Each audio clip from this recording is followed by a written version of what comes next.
Okay, I'll be mostly reading from my computer screen, but it should look like I'm looking at the phone screen.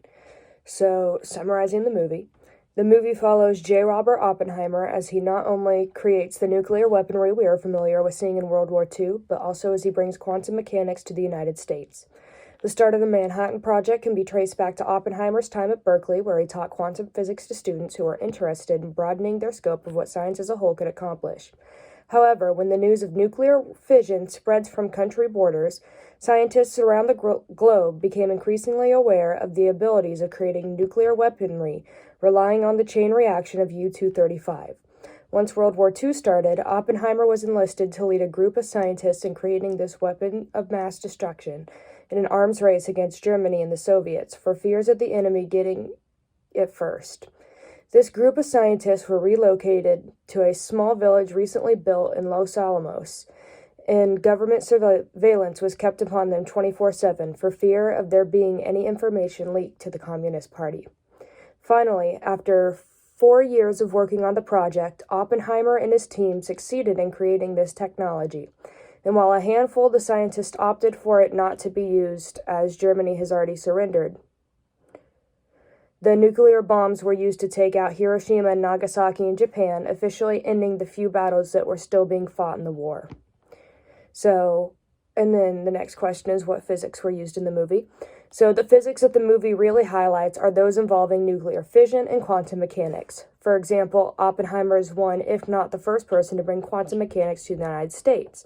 He teaches classes on it at Berkeley, and a huge dilemma that he runs into in multiple different points is because science is so new during this time period, all he has to work on is theory. So until he can actually put experiments to test, Oppenheimer has no way of knowing how things will turn out with 100% certainty, even with calculations done by the greatest scientific minds of his generation.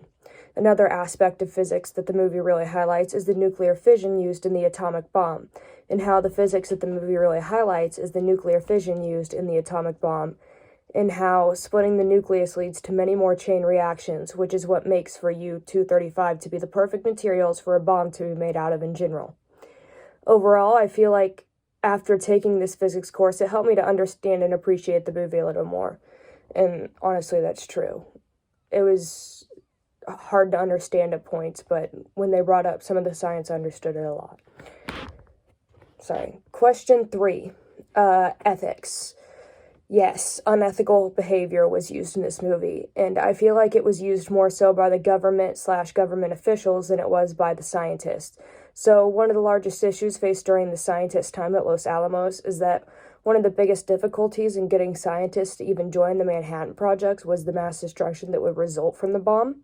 The only reason so many people decided to help out was under the preconceived notion that the specific piece of weaponry would be used, if it was made in time, against the Germans, as they were the largest force to reckon with during the war. However, by the time the bomb finished in production, the government decided it needed to be used against Japan, and immediately the scientists tried to object because by that point the war was already over and it was practically like beating a dead horse.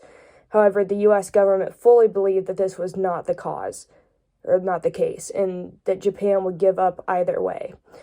In that regard, I feel like unethicality was used as the weapon was promised in one regard and then used in another against a force that was far more beaten down than its original intent. 4. Politicalization. Politicalization of science played one of the largest factors in the Manhattan Project and in science behind what had been discussed hugely.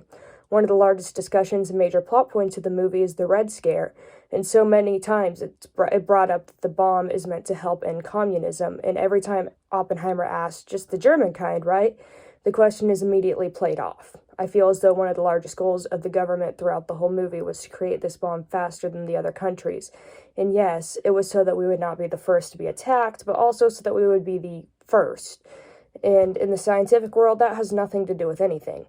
We took what would have been a great opportunity to broaden our knowledge in quantum mechanics and turned it into a race against communism and Nazis during war. Would I recommend this movie to others? Yes. It's a really good movie. It has a lot of great artistic elements outside of just the science. I really like the scene after the bomb is a success and he's like walking out to give the speech and all the feet are tapping and then the people are crying. and everything is just like overlaying to kind of show his guilt. I also really like the scene when the bomb explodes, and instead of like hearing the bomb explode, they choose to just only use Oppenheimer's breathing. I think that that is a very interesting technique for a movie. I feel like altogether it was really well done.